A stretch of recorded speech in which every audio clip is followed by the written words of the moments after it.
నాటక ప్రదర్శనలు అట్టహాసంగా ప్రారంభమయ్యాయి. గౌరవ శాసనసభాపతి చింతకాయల అయ్యన్న పాత్రుడి సురభి వారు సంయుక్తంగా ఈ ప్రదర్శనను ఏర్పాటు చేశారు. జ్యోతి ప్రజ్వలన చేసి ఈ కార్యక్రమాన్ని ప్రారంభించిన స్పీకర్ అయ్యన్న పాత్రుడు నేటి తరానికి నాటకాల విశిష్టతను తెలియజేయవలసిన అవసరం ఎంతైనా ఉందని అన్నారు. అద్భుతమైన ప్రదర్శనను ఇచ్చిన కళాకారులకు సిటీ క్లబ్ తరపున 10,000 రూపాయలు బహుమానం అందజేశారు. గౌరవ ఏపీ అసెంబ్లీ స్పీకర్ చింతకాయల అయ్యన్న పాత్రుడు గారి ప్రత్యేక సహకారంతో నర్సీపట్నంలో శ్రీ వినాయక నాట్య మండలి సురభి సంస్థలు సంయుక్తంగా 2 రోజుల పాటు పౌరాణిక నాటక ప్రదర్శనలు నిర్వహిస్తున్నాయి. ఇందులో భాగంగా మొదటి రోజు సురభి వారు అద్భుతంగా ప్రదర్శించిన మాయాబజార్ నాటకం అచ్చం సినిమా సెట్టింగ్స్ ను తలపించేలా సాగింది.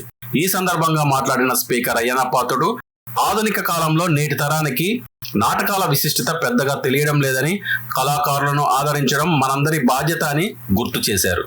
రేపు సోమవారం శ్రీనివాస కళ్యాణం నాటక ప్రదర్శన ఉంటుందని, ప్రజలందరూ కుటుంబ సమేతంగా పిల్లలతో వచ్చి వీక్షించి సద్వినియోగం చేసుకోవాలని ఆయన పిలుపునిచ్చారు. ఈ నాటక ప్రదర్శనను స్పీకర్ సతీమణి చింతకాయల పద్మావతి, టీడీపీ పట్టణ అధ్యక్షుడు చింతకాయల రాజేష్లతో పాటు ఇతర కుటుంబ సభ్యులు తదితరులు ఆశాంతం ఆసక్తిగా వీక్షించారు. కాగా అద్భుతమైన ప్రదర్శనతో ప్రేక్షకులను అలరించిన సురభి కళాకారులను ప్రత్యేకంగా అభినందిస్తూ సిటీ క్లబ్ తరపున వారికి 10,000 రూపాయలు నగదు బహుమతి బహుకారం చేశారు. వెంకటేశ్వర స్వామి కళ్యాణం రేపుంది, అసలు కార్యక్రమం ఇది. నేను వాళ్ళని రిక్వెస్ట్ చేసి ఒక రోజు ముందు ఇవ్వండి అని చెప్పాము. అయితే నాకు ఒక అనుమానం ఉండేది. నాకు అనుమానం ఏంటంటే ఈ రోజుల్లో ఇటువంటి ఆదరిస్తారా ఆదరించారా అని చెప్పి పెద్దలు అనుమానం పడ్డాను. సరే చూద్దాం, ట్రై చేద్దామని చెప్పి అనుకున్నాం. ఇక మీరు అందరూ వచ్చిన దగ్గర నుంచి ఎవరో కదలకుండా చూశారు. చాలా ఆనందంగా ఉందండి. అయితే ప్రజలు ఆదరిస్తారు అన్నది నమ్మకం కుదిరింది. అమ్మ మీరు అందరికీ నచ్చిందా లేదో రాసుకోండి. పిల్లలకి ఎక్కడ చెప్పాలి. థ్యాంక్ యూ అమ్మా, థ్యాంక్ యూ అమ్మా. మళ్ళీ రేపు అసలైన ఘటం ఏమండి ఎందుకలా తిరిగిపోతాం, దేవుడు ఎందుకలా గుండ్రం తిరిగిపోతాం.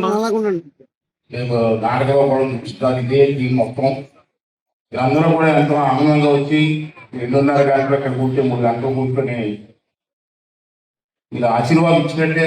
ఎందుకంటే కళాకారులకి డబ్బులు ముఖ్యం కాదు. నాకు తెలిసి దగ్గర ఉండండి, ప్రజలు ఆనందిస్తే వాళ్ళకి ఆనందం. ఏ కళాకారునైనా కళాకారులు డబ్బులు ఆశలు ప్రజలతో ఆదరణ ఉందా అంటే ఎంతో సంతోషిస్తారు. అటువంటి ఆదరణ మన నర్సీపట్నంలో మన గ్రామంలో మీరు అందరూ చూపించినందుకు మీ అందరికీ ధన్యవాదాలు తెలుపుతున్నాను. రేపు కూడా కళ్యాణం కాబట్టి వెంకటేశ్వర స్వామికి గుడికి చూస్తుంటాం మనం. అలానే మన నర్సీపట్నంలోనే కన్నుల విందుగా చేయడానికి ఏర్పాటు చేస్తారు. వీళ్ళు అందరూ వచ్చి, ముఖ్యంగా మహిళలు కూడా వచ్చి రేపు కార్యక్రమాన్ని విజయవంతం చేసి వారందరికీ ఆశీర్వదించవలసిందిగా కోరుకుంటూ, మరి ఇవాళ ఈ క్లబ్ ఆవరణ అంతా కూడా క్లబ్ కమిటీ వాళ్ళు ఇచ్చారు మనకి. వారికి కూడా మనందరి తరఫున ధన్యవాదాలు తెలుపుకుంటూ, ఇప్పుడే నాతో కలిసి మాట్లాడారు.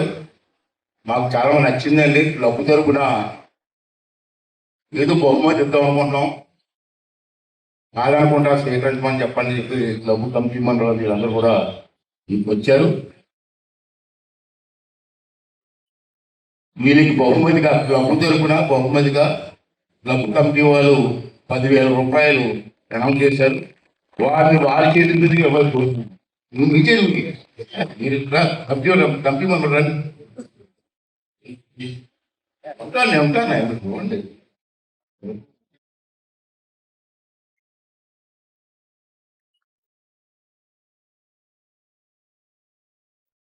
అలాగే కళాకారులు పెద్దలు ఉన్నారు ఇక్కడ. అసలు యాక్చువల్గా అయితే వాళ్ళ ప్రోగ్రాంలో ఈ ప్రోగ్రాం లేదు. నేను రిక్వెస్ట్ చేసి మాయాబజార్ వేయండి బాగుంటుందని చెప్తే కాదనుకుంటా శ్రమ అనుకోకుండా అందరూ వచ్చేసారు.